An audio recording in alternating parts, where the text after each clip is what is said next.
Olá, começamos mais uma correção ao vivo do Exame Nacional do Ensino Médio, o Enem. Esse ano, 7,7 milhões de candidatos eram esperados para fazer a prova nesse primeiro dia de prova do sábado. O MEC já divulgou que teve uma abstenção de 25%. Então, você que está concorrendo a uma vaga aí na Federal já sabe que tem 25% das pessoas já não está mais concorrendo com vocês. O MEC também divulgou que 364 pessoas foram eliminadas por algum tipo de problema. Nos anos anteriores teve muito problema sobre gente tirando fotos com celular. Esse ano parece que foi só um caso, foi identificado até agora pelo MEC, né? E a gente recebe aqui no estúdio da TV Estadão os professores do cursinho da Poli para fazer essa correção. A gente vai começar com as aulas, com a matéria de História, depois a gente vai falar sobre Geografia, depois sobre Física, Química, Biologia. A prova ela é dividida em Ciências Humanas e Ciências da Natureza, mas a gente trouxe um professor de cada disciplina aqui para tirar suas dúvidas, que você pode participar também da sua casa pela hashtag EstadãoEnem, pelo Twitter. A gente vai tentando pegar as respostas, as perguntas, as dúvidas de vocês e tenta trazer os professores do cursinho da Poli. A gente está agora com o professor Elias Feitosa, professor de História do cursinho da Poli, mais um ano com a gente. Elias, obrigado pela presença. E também estamos com a Beatriz Delamuta, vestibulanda.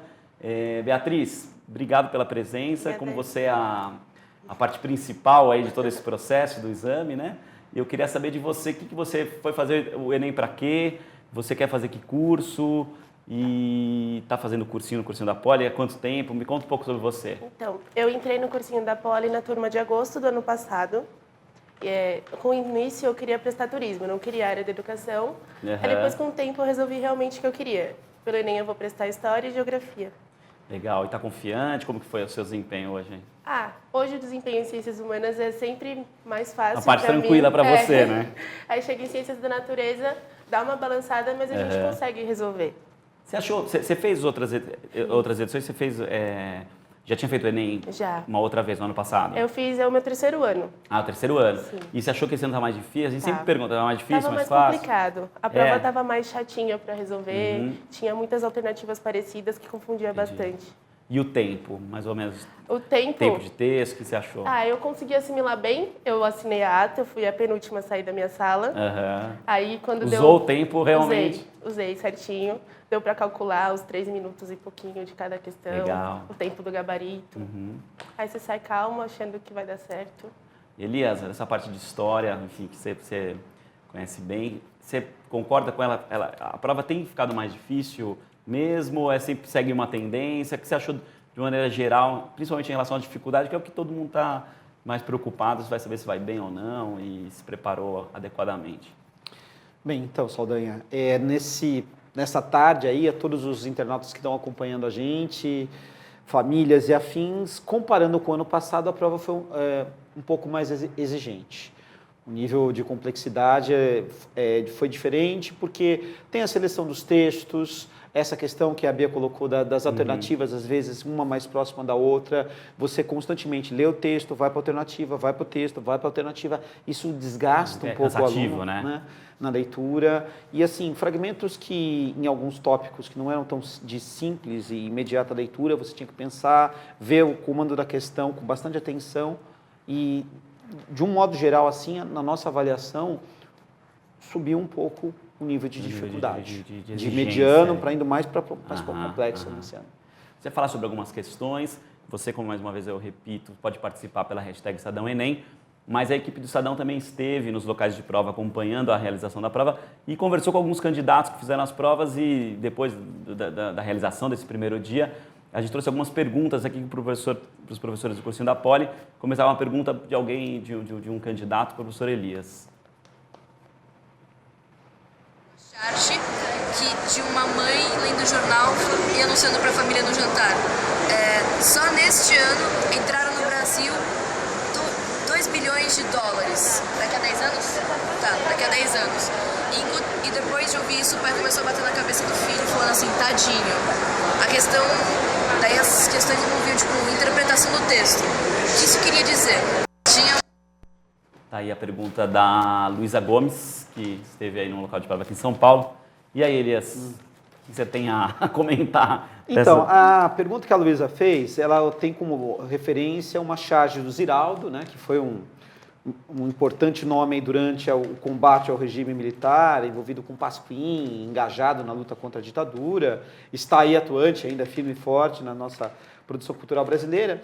E ele traz, de fato, uma mãe que lê no almoço de família esse anúncio, né, de só este ano entraram no país 3 bilhões de dólares. O pagamento começa a ser feito daqui a 10 anos. E aí o pai coloca a mão na cabeça do filho assim, tadinho, né? Porque o que caracteriza esse momento da história do Brasil é justamente a entrada de capital estrangeiro, mas não na condição de investimento, muitas das vezes, mas sim de endividamento, né? O Brasil se endividando, contraindo dívidas no exterior, FMI, Clube de Paris, com vários credores, e para dar suporte àquelas obras de infraestrutura que a gente vê hoje ainda já em atuação, Transamazônica, Itaipu, projeto nuclear. E aí o que o candidato precisava fazer justamente essa relação, falando da captação dos financiamentos estrangeiros.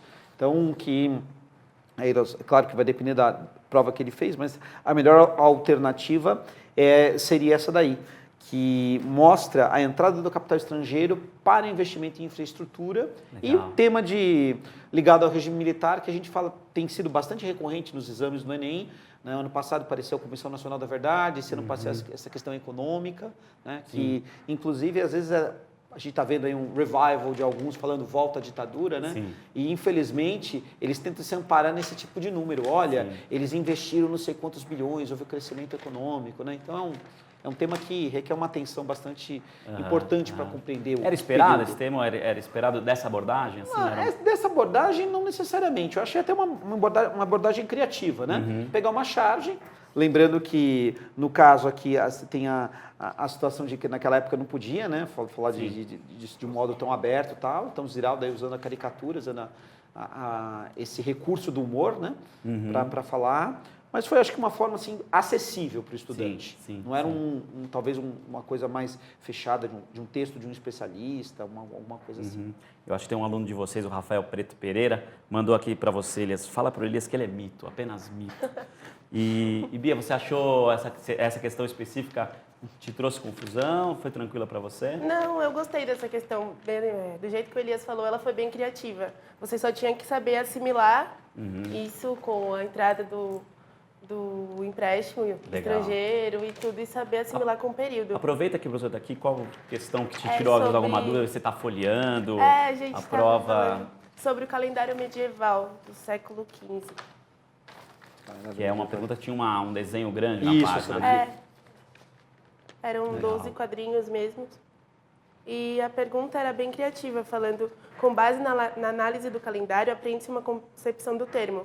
Aí você teria que prestar bastante atenção nos detalhes do desenho para conseguir chegar numa alternativa.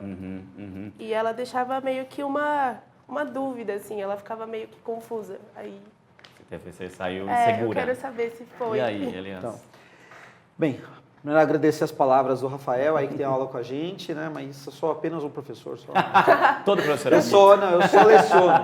Não tem esse negócio os mitos são outros. E aqui é uma questão que, falando envolve um pouco da mitologia e mentalidade medieval, né? Que talvez uma ressalva a fazer, assim, tem essa questão, tem outras que tem imagem aqui, talvez pudessem ter na impressão uma qualidade um pouco melhor para que o aluno pudesse olhar com mais atenção, né? Já que vai trabalhar com uma prova preto e branco e tal. Então, o que acontece? Nós temos aqui uma imagem tirada de um calendário do final do século XV, né, mostrando aqui os meses do ano e cada mês do ano associado a uma tarefa.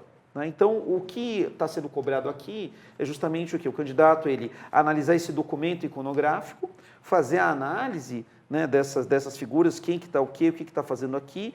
Pode ser assim, como se trata de algo da Europa, século XV e tal, para o cotidiano do nosso estudante, isso só vai chegar através do livro. Né? Mesmo quem trabalha no campo hoje, vivencia o campo, a vivência hoje é completamente diferente, alguma coisa possa se fazer relação. E aí, nas alternativas, a gente tem aqui, ele sempre apresentava um conceito e desenvolvia. Então, por exemplo, ele falava aqui da questão cíclica, falando do mito arcaico do eterno retorno, que isso é uma coisa que o mito do eterno retorno, vários pensadores vão estudar o Nietzsche, por exemplo, no século XIX, Mircea Eliade, que é um mitólogo do século XX romeno, mas aqui tem a questão do ciclo do tempo? Tem, mas não é a mitologia em si, né? É o homem trabalhando, o homem produzindo, o homem produzindo. E aí, os outros conceitos que vão, humanista, identificado ao controle das horas. Não, naquela época não tinha ainda o controle das horas. Ia-se trabalhar com o nascer do sol, voltava-se quando o sol se punha, né?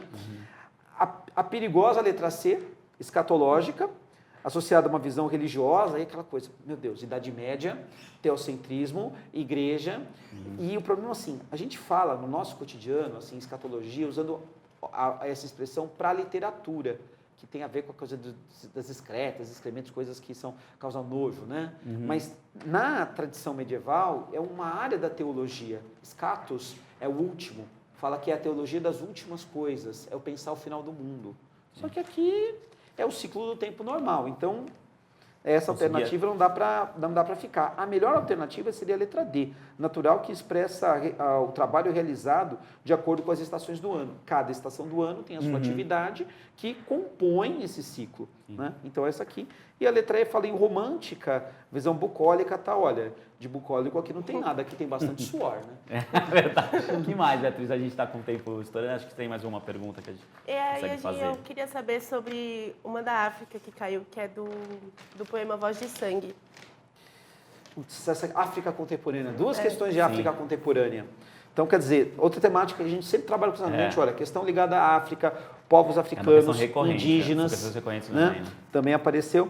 Esse daqui, primeiro, o poema é do Agostinho Neto, que é uma das lideranças que depois, na década de 70, esteve à frente da independência de Angola. Né? E ele está fazendo aqui uma colocação, onde ele vai falando da África, mas ele fala do negro nos Estados Unidos, fala do negro no mundo. E aí o direcionamento fala o seguinte, do pan-africanismo. Muito bem. O que o nosso candidato tinha que procurar? No caso da minha prova aqui, que é a rosa, está a alternativa que é conclamar as populações negras de diferentes países a apoiar a luta pela igualdade e independência. Né? Essa seria a melhor alternativa.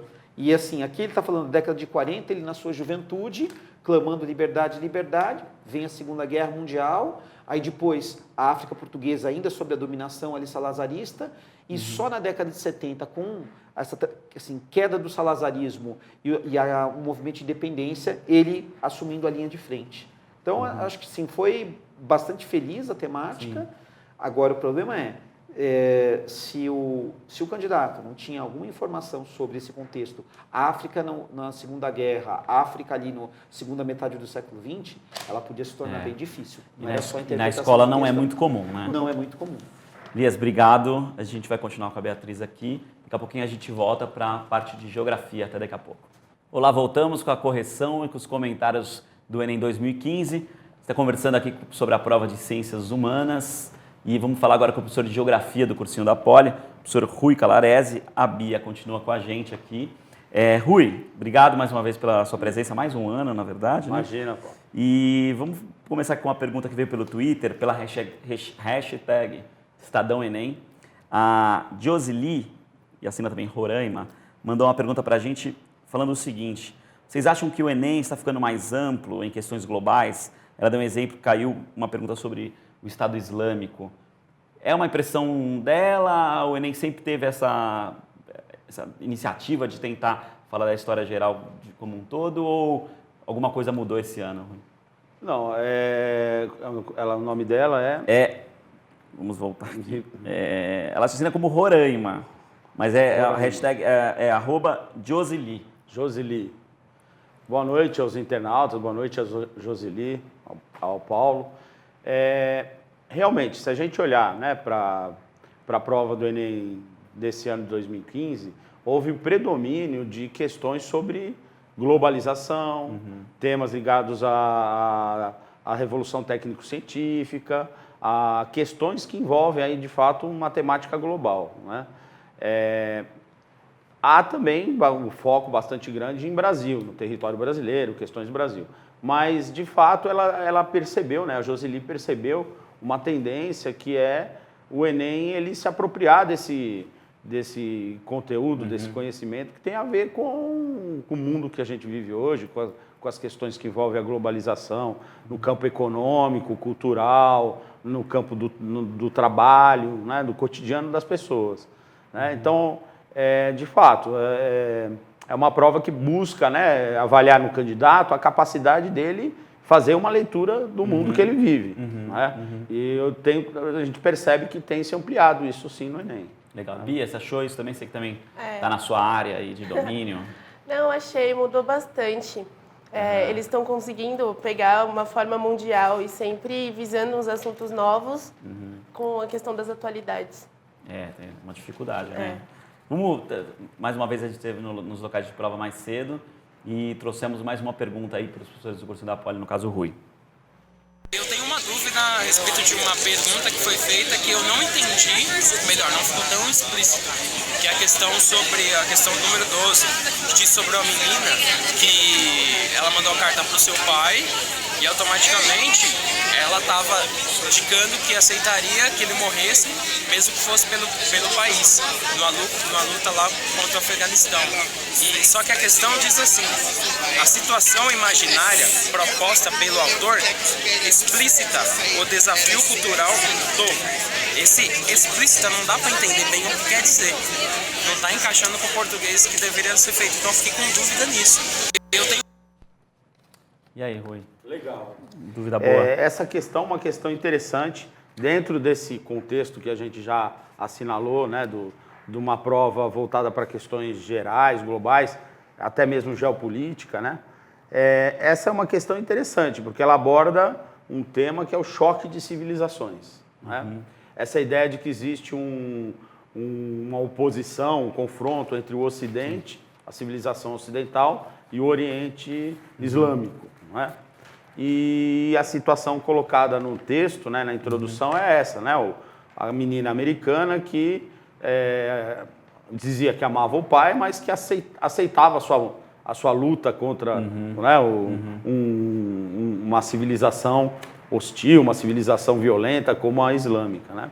E aí a questão coloca, mas se a gente olhasse pelo outro lado, uma menina, uma maometana, né? Também conclamando, falando a respeito do seu pai, que luta pelo Talibã, que é um mártir na luta, né? Qual seria a nossa reação? Né? E, de fato, é uma questão que exige uma capacidade de reflexão bastante grande. Por quê? Porque ela trata de um tema, de um conceito que não é só da geografia, né? Da ciência humana como um todo, que é a ideia de alteridade.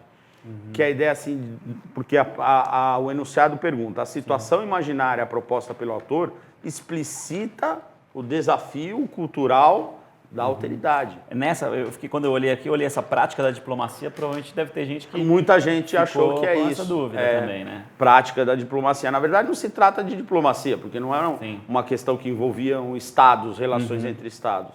Né? São duas situações que remetem à ideia de que é preciso que a gente se coloque no lugar do outro. Não é? E fazer esse exercício da alteridade é importante. E o conceito de alteridade, né, exigir do candidato que ele dominasse essa ideia, esse conceito, numa prova como o Enem, é muito bacana. A gente vê com bons olhos isso. Por quê? Porque remete a essa ideia de que esse choque de civilizações, isso é uma construção, né, que envolve interesses de grandes estados, interesses do Ocidente em relação ao Oriente, e é muito uma visão, muitas vezes preconceituosa, uma visão limitada. Então, ter a capacidade de olhar e se colocar no lugar do outro é fundamental. Essa questão, inclusive, dependendo do tema da redação, às vezes pode remeter, dependendo do tema da redação, é uma coisa que você às vezes pode lembrar, você vê como argumentação. Exatamente. Né? Bia, vamos já... Na sequência aí, a pergunta A gente comentou lá dentro sobre uma questão falando da fabricação de um carro. Um carro esportivo financiado pelo Japão. Sim. No caderno amarelo é a questão 1. Do caderno amarelo, vocês estão acompanhando. É a questão que aborda o processo de mundialização, né, da produção capitalista. Né? Como a gente falou, uma tendência do Enem esse ano foi justamente abordar as questões que envolvem o mundo do trabalho, as novas tecnologias, como que isso interfere na nossa vida cotidiana, né? Então, um texto que fala de um carro esportivo que é financiado pelo Japão, projetado na Itália, montado em Indiana, México e França usando as mais avançadas componentes eletrônicos, inventados em Nova Jersey. Quer dizer, essa ideia de que hoje a produção capitalista ela é global, né? E então o candidato tem que ter o domínio de que numa produção global é fundamental a ideia de rede, né? O conceito de rede, a constituição das redes territoriais, né? Das redes de comunicação, das redes de transporte e o uso da tecnologia da informação como base, né? Desse novo modelo produtivo, que é o pós-fordista, a gente pode falar do modelo flexível, do modelo taylorista, né? Essas duas perguntas me parecem que quem está muito atento às atualidades, quem lê, quem tem um caldo cultural, se dá bem, né? Ela não é com certeza conteudista, como a gente costuma conversar. Aliás, quando a gente pensa em questões de atualidades nessa prova, praticamente todas as questões abordam temas que têm a ver com a contemporaneidade, né? Com o momento que nós estamos vivendo, do desenvolvimento econômico, social, tecnológico, né? Então é interessante por isso, porque em sentido que a gente pensar que um aluno em Roraima, né, no Piauí ou no Rio Grande do Sul está fazendo essa prova, né? Quer dizer, isso é uma ideia interessante, né? Mostrando que o Enem ele busca aí selecionar esse candidato que tem, independente de onde ele vive, essa leitura, né, das questões globais. Vamos ouvir mais uma vez uma pergunta dos alunos que estavam nos locais de prova hoje. Tinha uma questão que falava sobre o Estado Islâmico, que perguntava por que a ONU não deixou o Estado Islâmico, falou que era tipo contra a guerra, entre aspas, destruírem essa cidade que era uma cidade assíria. Mais uma aí Legal, sobre essa questão global, né? Global é uma questão que aborda um fato que ocorreu esse ano, né? Em março, o Estado Islâmico destruiu a cidade assíria de Nimrod, no Iraque, né? Onde haviam ali locais importantíssimos do ponto de vista histórico, né? Sítios arqueológicos, alguns monumentos foram destruídos.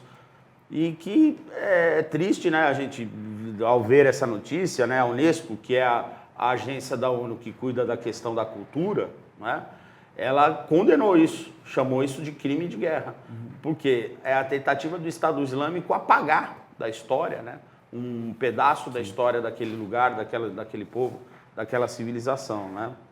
E por isso, então, né, a questão, ela pergunta assim, o tipo de atentado descrito no texto tem como consequência para as populações no Iraque o quê?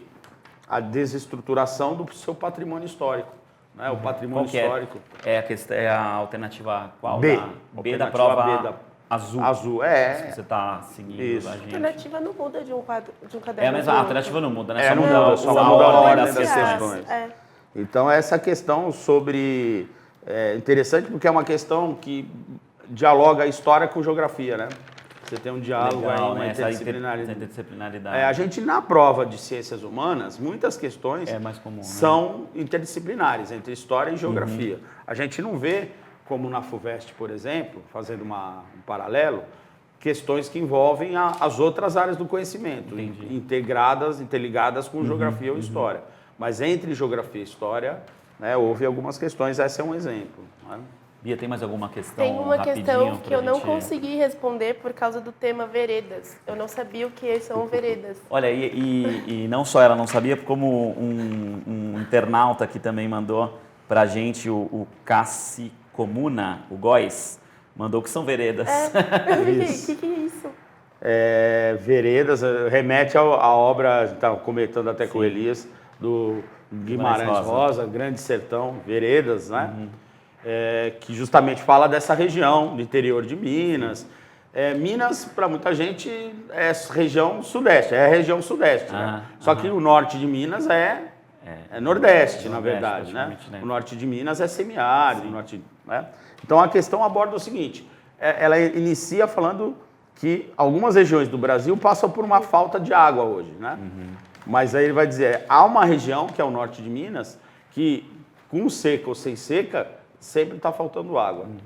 E ele aborda essa área, uma área no norte e noroeste mineiro, que provavelmente, em razão do desmatamento, né, qual é a questão? Né? Saber identificar o que é uma vereda é importante. Por quê? O que é uma vereda? Né? Uma região mais úmida, num ambiente mais seco, mais árido, semiárido, né? Em função da posição do relevo, em função de alguma característica local, ali se desenvolve uma nascente de um rio, uma vegetação. Né? E as veredas, elas têm importância nessa região porque elas retêm água. Por se tratar de regiões florestadas ou vegetadas, com solo um pouco mais profundo, elas retêm uma quantidade maior de água. Então, elas funcionam como uma caixa d'água para muitos rios, né, que corta aí o sertão. Né? Então, a ideia era essa, né? Ele discutiu o seguinte, uma interferência humana no ambiente, que é provavelmente o desmatamento dessas áreas, e a perda da capacidade dela de reter a água. E aí o que vai acontecer é que a seca vai se tornar algo permanente ali naquele lugar, né? Aliás, meio ambiente também é um outro tema que, junto com essas questões globais, apareceu muito. Em outras questões. Principalmente em relação ao Brasil. Né? Meio ambiente e área, que algumas questões de geografia física do Brasil também permearam a prova. Legal. Né? Rui, obrigado. Nosso tempo, felizmente, acabou. Daqui a pouco a gente volta. Você pode participar pela hashtag Estadão Enem e vai mandando as suas perguntas aí para a gente aqui responder com os professores do cursinho da Poli. Até daqui a pouco. Vamos falar agora da prova de Ciências da Natureza e suas tecnologias. Estamos com o professor Francisco Flávio, professor de Física do cursinho da Poli. E temos também uma visita que nos honra, a aluna Milena Lerry. Milena, obrigado. Fez hoje o Enem, o que você achou? Como foi? Olha, eu achei a prova bem complexa. Estava bem mais difícil do que o ano passado. Por quê? Em geral, assim, o que você achou mais complexo? Mais trabalhoso? Tinha mais coisas específicas? Sim, assim? eu achei que tinha mais coisas específicas, bem mais trabalhoso. E Milena, você está fazendo o Enem para quê? Que curso que você quer? Química. Química. Legal. Então você, na parte química, tirou de letra, pelo jeito, né? Flávio, foi mais complexa mesmo que os outros anos? Como é que foi, cara? Bom, gente, boa noite. Boa noite, Saldanha. Boa noite, cara. A gente percebeu, né? Nós percebemos aí a nossa equipe de Ciência da Natureza, que no que diz respeito ao grau de complexidade da prova, né, como um todo, sim, houve um acréscimo aí no que diz respeito à complexidade da prova de maneira geral. A prova de física, né, quando fizemos uma análise aí das questões, a gente percebeu também que no montante, ou seja, naquilo que a gente pôde classificar como questões associadas especificamente à física, sim, tivemos um pequeno aumento aí, de maneira geral, né, na complexidade das questões. No entanto, tivemos algumas questões que mantiveram aí o grau de complexidade e com um pouco de conhecimento e até com um pouco de relação com o cotidiano, que é mais ou menos o que o Enem se propõe, né, no seu grupo de questões, o aluno conseguiria resolver a prova, sim. Legal. Falando de um aluno, a gente esteve nos locais de prova e vamos trazer a pergunta de um aluno aqui, professor Francisco Flávio. Ao ouvir uma flauta e um piano emitindo a mesma nota musical, consegue-se diferenciar esses instrumentos um do outro. Aí eu fiquei com dúvida porque eu não sabia se a potência era a mesma ou se o que diferenciava um do outro era o timbre. Bom, entendeu a pergunta? Que é a pergunta sobre né, qualidades fisiológicas do som. É uma questão na qual a gente tem que levar em consideração o seguinte. A nota emitida, tanto pelo piano, né, quanto pelo outro instrumento, era a mesma nota. Né? Então, o que diferencia, né, a fonte emissora do som é a característica fisiológica que nós chamamos de timbre. Então, a mesma nota tocada num piano, num violão, no contrabaixo, a gente diferencia o instrumento pela classificação daquilo que a gente chama timbre. Tá bem?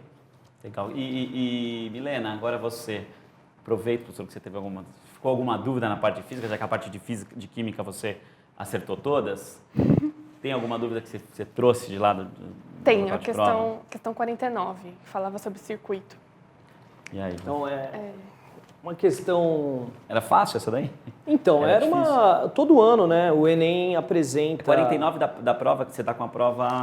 Rosa. É. Para quem tiver Todo ano o Enem apresenta questões, né, que envolvem soluções de problemas, né, do cotidiano, né?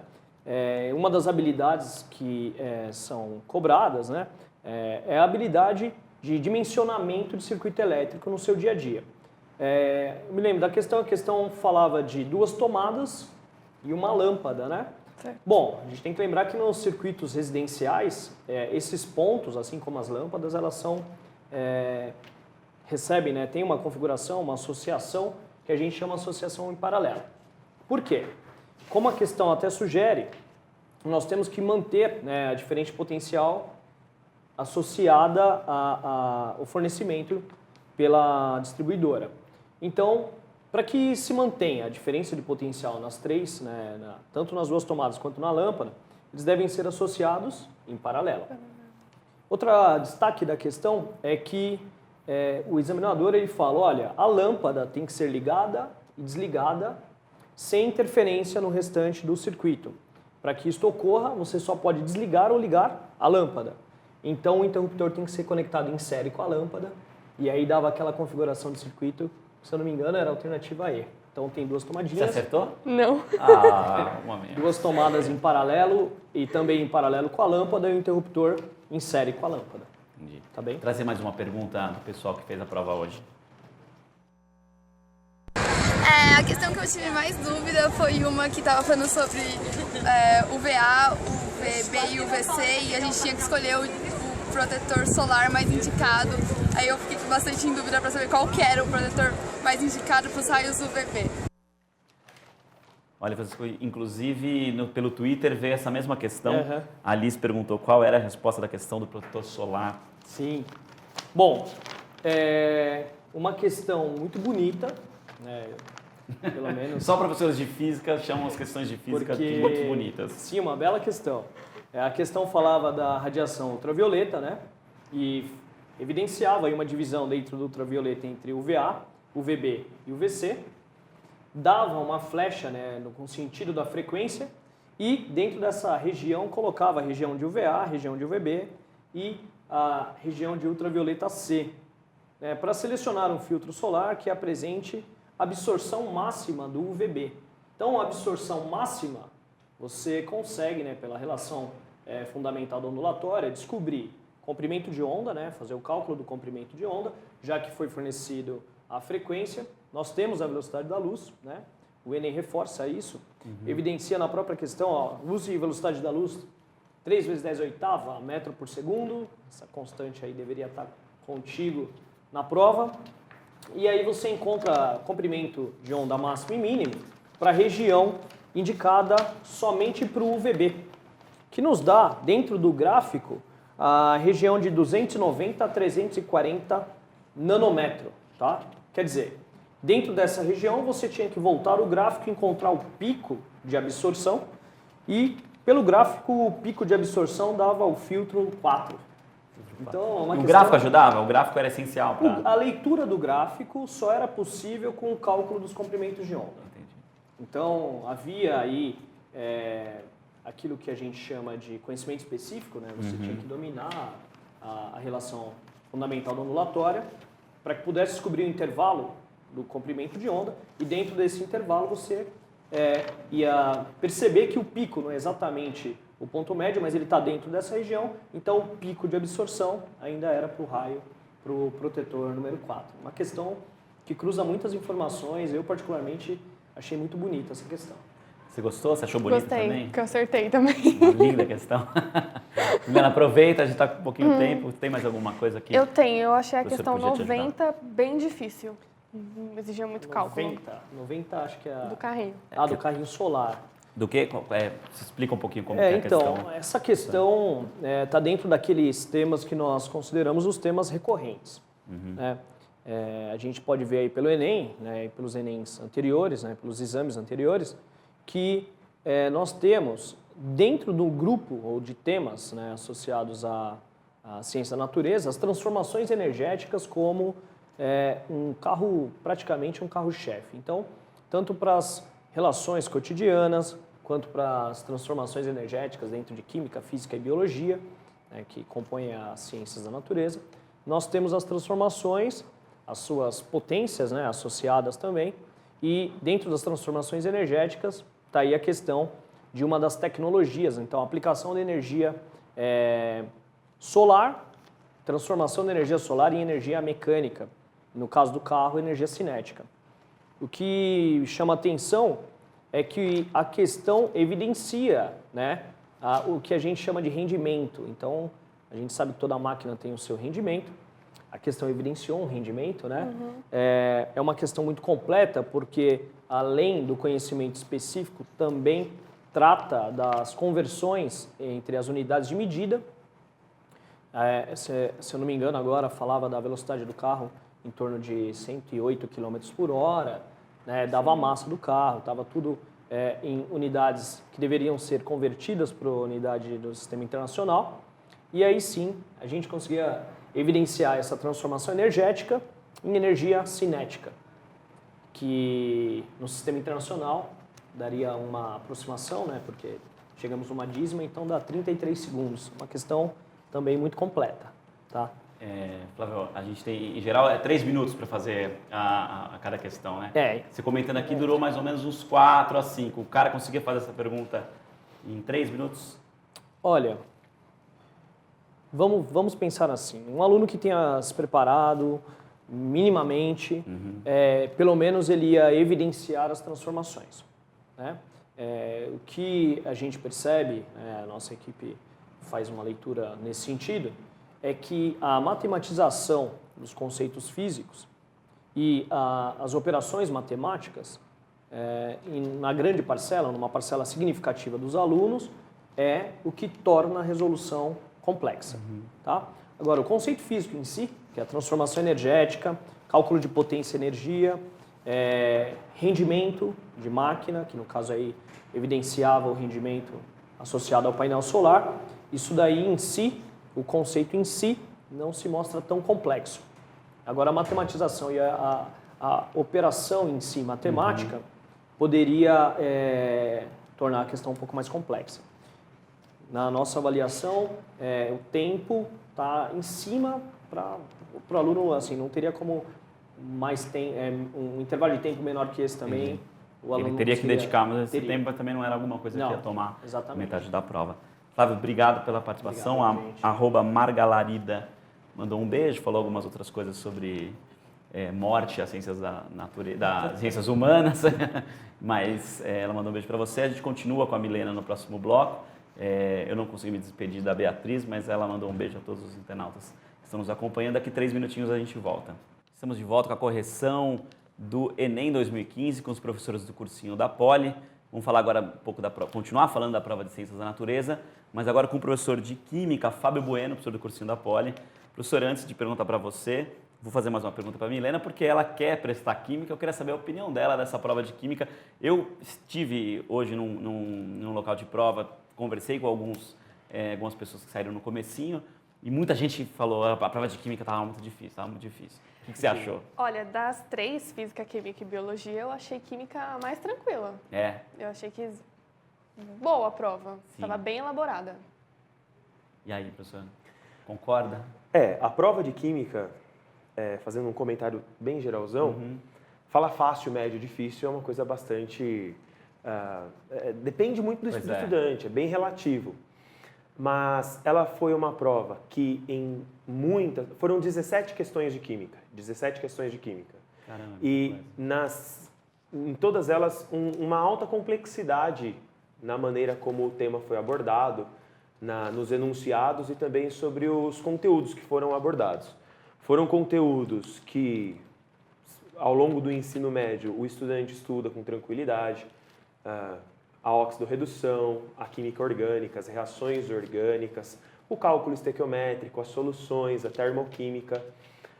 Realmente, o estudante ele sente uma maior dificuldade em face de, talvez, outros anos. onde os temas foram cobrados com menor complexidade. O mesmo assunto ele pode ser cobrado de maneiras completamente diferentes. A química orgânica, por exemplo, nesse ano, houve 2 questões com um nível de complexidade bastante elevado e uma que foi um nível de complexidade bem menor. Helena, você que gostou muito da prova, tem alguma questão que você identifica aí para comentar com o professor? Dessas que ele falou de orgânica bem complexas, a 57. Qual que é? Explica pra gente, ou até lê pra gente o enunciado. Para quem está acompanhando, facilitar para quem está acompanhando. O permanganato de potássio é um agente oxidante forte, muito empregado tanto em nível laboratorial quanto industrial. Na oxidação de alcenos de cadeia normal, como 1-fenil, 1-propeno, ilustrado na figura, o permanganato de potássio é utilizado para a produção de ácidos carboxílicos. E aí ele pede os produtos obtidos na oxidação do alceno representado em solução aquosa de permanganato de potássio são, para você ter uma ideia, o permanganato de potássio é uma pílulazinha rosa, vermelha, forma água roxa, um oxidante poderoso. E aí o que vai acontecer aqui é a chamada oxidação enérgica, uma reação bastante estudada no ensino médio, onde a ligação dupla é quebrada e aí você vai ter a formação de carboxila em cada carbono. E, portanto, você teria que achar o nome correspondente dos ácidos carboxílicos que seriam formados aqui. No caso, seria o ácido etanóico ou benzoico, a gente pode falar, e o ácido 2-feniletanoico. Era uma questão complexa, por quê? Porque o aluno precisa... Eu achei. Era necessário conhecer o que era uma oxidação enérgica. Sim. E ele precisa... E como que ele consegue determinar essa oxidação enérgica? A partir do catalisador, se foi utilizado na presença de permanganato de potássio, de dicromato de potássio, por aí vai. Então foi uma questão complexa nesse sentido. Por quê? Por conta do conteúdo. Não sabe o conteúdo, não consegue Qual fazer. que é a alternativa correta? A alternativa correta aqui no caso da questão 76 da prova branca é letra C. Na sua é qual, Milena? 57. 57, a alternativa correta é ácido benzoico e ácido 2-fenilpropanoico. C. Letra C também. Alternativas. Enfim, vamos ouvir mais uma questão aí de um aluno que fez, um candidato que fez a prova hoje mais cedo. Eu fiquei com dúvida numa questão de química sobre descarboxilação catódica. Pelo processo, não consegui entender quais carbonos que saem da reação e o que vai ser colocado no lugar deles. Essa questão também. O aluno tratava de uma reação que não é estudada no ensino médio, chama-se descarboxilação oxidativa anódica. Ele falou catódica, mas é anódica. E ela é chamada também de eletrossíntese de Kolbe. O que é eletrossíntese de Kolbe, para quem já estuda ensino superior? É quando você pega um ácido carboxílico e faz uma dimerização, tirando as carboxilas e você faz uma dimerização. Fábio, eu teria que ter estudado isso ao longo da minha vida? Não. Por quê? Porque ele coloca um modelo da reação orgânica aqui. E a partir disso você conseguiria encontrar a resposta. Essa questão se assemelha muito às questões de segunda fase da FUVEST, da prova específica. Ela é uma questão que não é habitual do Enem. Não é habitual do Enem. Então, um estudante deve ter estranhado isso por quê? Porque fazendo as questões antigas não encontrava questões assim. FUVEST, terceiro dia da FUVEST na segunda fase, específica de Química, gosta muito, tem esse costume de cobrar dos alunos a obtenção, o esquema de uma reação orgânica a partir de um modelo pré-determinado, um modelo que foi mostrado ali. Agora, 2 questões bem complexas de química orgânica. Química orgânica que geralmente é a menina dos olhos dos vestibulandos. Mas também houve uma questão de um nível de complexidade bem menor, que era uma questão que falava da rota de trilha das abelhas e a rota de alarme. E mostrava que isso era obtido através de uma substância orgânica. E pedia simplesmente a função orgânica. O aluno que é habituado a estudar química orgânica e fazer muitos exercícios, bate o olho... Ela levantou a mão. Milena já está habituada a estudar química orgânica, bate o olho e vê. Eu também levantei a mão. É um mão. álcool... Também gostava? Eu também levantei a mão. Gostava? Não, só levantei a mão. Só levantei. E aí, gosta da química orgânica, bate o olho e vê. Consegue reconhecer uma função orgânica. Álcool, éster. Então, mostra que um mesmo assunto pode ser cobrado, exigido do estudante de maneiras com complexidades distintas. Química orgânica é um exemplo. Só quero chamar a atenção para uma coisa. Não era uma questão de eletroquímica. Falava de eletrossíntese, citava o anódico. São os chamados distratores. Aquilo que vem para talvez distrair, desviar a rota de atenção do estudante. Sim. E diferenciar os muito bons, né?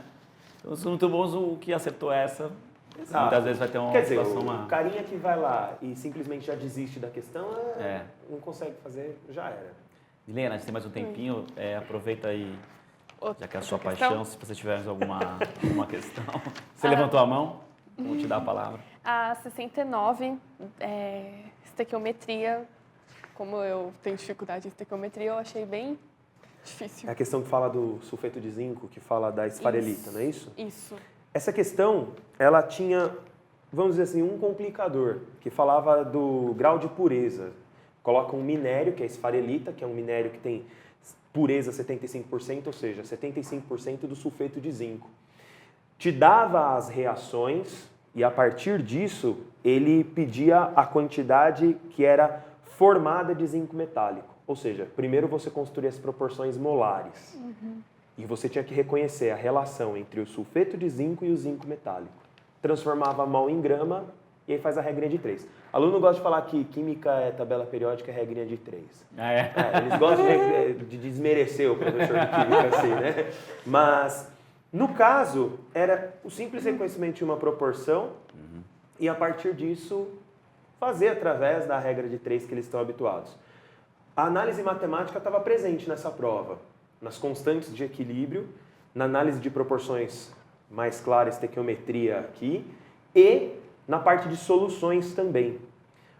A gente espera para amanhã na prova de matemática que o estudante encontre muitas proporções, muita análise gráfica, muito mais análise gráfica do que houve hoje na prova de química. Foram 17 questões de química e não houve muitas análises gráficas. Não costuma ter tantas questões nas outras edições? Ano passado houve 17 questões de química também. Se isso demonstra uma tendência, já não sabemos. Mas mesmo número de questões muito semelhantes, algumas questões semelhantes, por exemplo, a questão do potencial de redução, que falava sobre a cauda bordaleza, ela era uma questão muito semelhante ao ano passado e à prova de 2013 e à prova de 2012. Potencial de redução. Então, é uma prova que talvez em termos de conteúdo tenha se aproximado um pouco da FUVEST, o vestibular mais comentado, pelo menos aqui na cidade de São Paulo, e chamar atenção para essa questão de orgânica, que foi muito semelhante a segunda. Não, e a FUVEST tem uma tradição de dificuldade, né? Assim, é um vestibular que é difícil você passar, né? Exato. Então, o Enem está se aproximando, é um dado para pelo menos para os alunos começarem Tem muita gente que tem aquela noção de, o Enem, eu vou lá, leio, interpreto e faço a prova inteira, né? Exato. E na prova de química, das 17 questões, poucas a interpretação de texto era suficiente. Em todas era necessária. Todas era necessária você interpretar o texto. Mas em 3 ou 4 é que era suficiente, em que você achava a resposta pela interpretação de texto, pela interpretação da linguagem química, pela interpretação dos esquemas. Poucas. Nas demais você tinha que saber aquele conteúdo específico. Aí ele conseguia responder a prova. Fábio, obrigado mais uma vez pela presença. Agradeço. Eu queria também agradecer a Milena, que precisa ir descansar para fazer a nova maratona amanhã domingo, e agradecer também a Beatriz Delamuta, que participou com a gente um pouco mais cedo. A gente não terminou, ainda temos outras disciplinas aqui para comentar. A gente vai fazer um rápido intervalo de 3 minutos e daqui a pouco a gente volta. Estamos de volta com a correção e comentários do Enem 2015 com os professores do cursinho da Poli. No bloco anterior eu me despedi da Milena Lerri, mas na verdade ela fica com a gente mais esse bloco, porque a gente está aqui com a presença da professora de Biologia do cursinho da Poli, a Carol Gullias, e ela, enfim, vai falar para a gente um pouco como foi a prova. E queria já começar essa pergunta básica, foi difícil as questões de Biologia? O aluno encontrou uma dificuldade? Era possível responder com interpretação de texto? Como que foi na avaliação geral essa dificuldade e complexidade? A prova de Biologia foi uma surpresa para a gente da banca, porque ela foi bastante conceitual, bastante parecida com a prova da FUVEST. Nós esperávamos bastante questões de ecologia e só houve uma questão. mas houveram bastante questões de conhecimento da área de saúde, então foi uma prova bem fora do padrão do Enem. Teve uma novidade que antes nunca tinha sido cobrado, que é uma questão sobre cariotipagem, então como que a gente vê o número de cromossomos do ser humano, e uma questão que nunca tinha sido cobrada anteriormente, é uma questão bem cara FUVEST e que apareceu nessa prova. Então foi bem surpresa essa prova pra gente. Um novo ano de Enem, então. Um novo padrão totalmente diferente. Caramba. E aí, Milena, desculpa primeiro por ter Imagina. me despedido de você, por você ficar mais um tempinho com a gente. Obrigado por ter ficado mais. Imagina. O que você achou da prova de biologia, das questões? E já aproveita e já pergunta alguma dúvida que você tem para a professora. Eu achei bem complexa também, a parte de biologia. Bem nível FUVEST. Tinha umas coisas que nunca caíram. Surpreendeu. Eu tive bastante dificuldade. A questão 47 da prova rosa, eu me embaralhei um pouco, assim. A questão do que, mais ou menos, só para quem está assistindo? Formato de células. Ah, tá. É uma questão que fala de diferentes células em locais diferentes. Então, dá o exemplo, por exemplo, de uma célula nervosa que tem uma diferença anatômica e função de outras células do corpo. E ela vai perguntar por que essas células são diferentes, têm funções diferentes, né? Então, ele dá algumas opções, mas a resposta certa seria porque todas as nossas células têm o mesmo DNA. O que vai ser de diferente, por que ela vai atuar de maneira diferente, é a região do DNA que vai funcionar em locais diferentes. Então, uma célula do neurônio funciona de maneira diferente de uma célula do músculo ou diferente de uma célula de qualquer outro tecido que nós temos por causa da função, da parte do DNA que funciona, que é ativo, que é expresso, que a gente diz. E aí, a alternativa correta que vocês identificaram é qual? Até para saber se a Milena prova, acertou e o pessoal de casa também. Deixa eu ver. Na minha prova, que é azul, é a alternativa D. Alternativa D, alternativas costumam ser sempre as mesmas, né? Então, tomara que você tenha colocado a alternativa D. Acertou? Acertei. Que bom. A gente teve nos locais de prova, como eu já disse anteriormente, e a gente trouxe mais uma pergunta aqui para a professora de biologia, Carol. Entre os anos de 1028 e 1038, Arazi escreveu sua principal obra, o livro da óptica, que com base em experimentos explicava o funcionamento da óptica. E nessa pergunta basicamente perguntava se fizemos a analogia entre a ilustração e o olho humano, que no caso seria qual seria a resposta? Aí tinha íris, retina, pupila, córnea e cristalino. Qual que seria? Tá aí, ela com a dúvida, mostrou qual é a questão, inclusive. Essa questão, ela pode ser resolvida tanto com conhecimentos de física como de biologia, apesar de ela ser uma questão que fala da anatomia do olho. Então, essa questão fala de como funciona a nossa visão. Então, como que é o olho humano, né?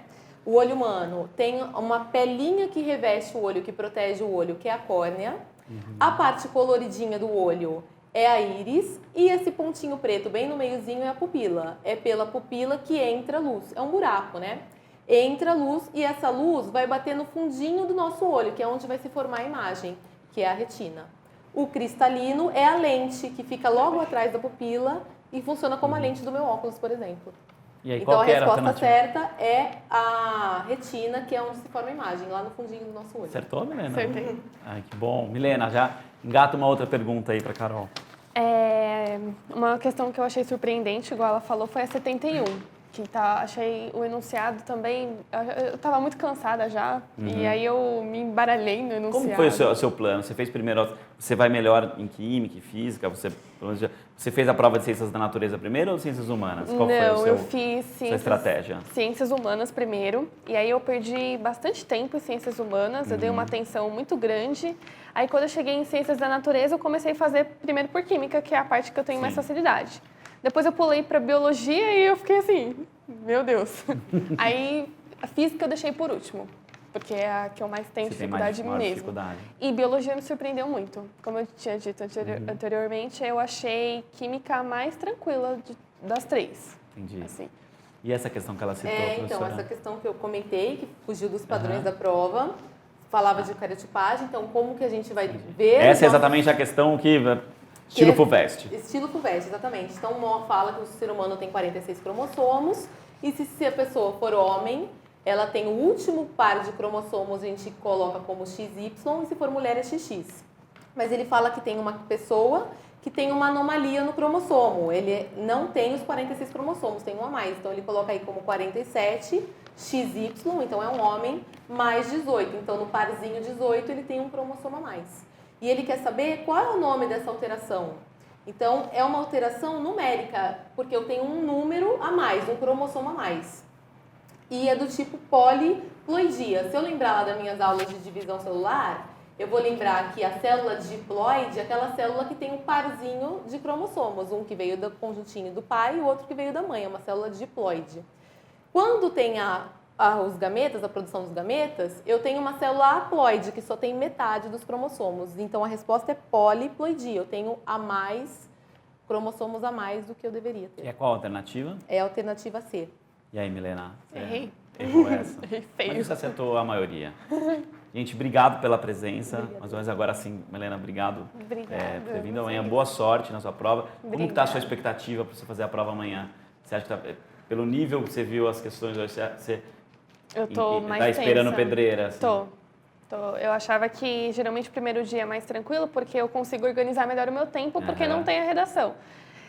Agora, não, acho que amanhã vem... E você costuma fazer redação primeiro? Qual é a dica que você dá? Você que está treinada pelo cursinho da Poli? Eu indico primeiro começar pela... Assim, leia a proposta, anota o esboço e vai fazer algumas questões, que vai surgindo ideias. Depois, quando você tiver mais ou menos resolvido umas 20 questões, você começa a elaboração da redação. E esse ano eu pretendo começar por matemática primeiro, por ser mais complexo, ter mais conta e exigir um número maior de tempo para fazer a questão. Não sei. Depois até você conseguir organizar o tempo a partir do que você já perdeu, né? Isso. Com matemática. Essa é a dica que eu dou. Legal. É uma boa estratégia, professora? Acho que sim, acredito que sim. Legal. Gente, obrigado mais uma vez. Daqui a pouquinho a gente volta com a continuação da correção do Enem 2015. Até mais. Estamos de volta com a correção do Enem 2015, dessa vez com o professor Giba Alvarez. Giba, obrigado pela presença mais um ano com a gente, em nome de todos os professores do cursinho da Poli.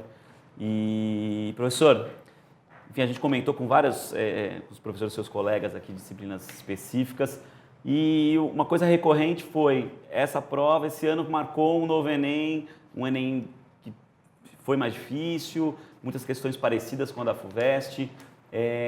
Qual que é a avaliação que você faz nesse sentido da prova como um todo, Giba? Boa noite, Paulo. Boa noite a todos que nos assistem. Espero que as pessoas tenham ido bem. A gente sempre torce por esses 7 milhões que fizeram a prova. Né, para quem estudou, exatamente. Foi uma prova, você falou de tendência.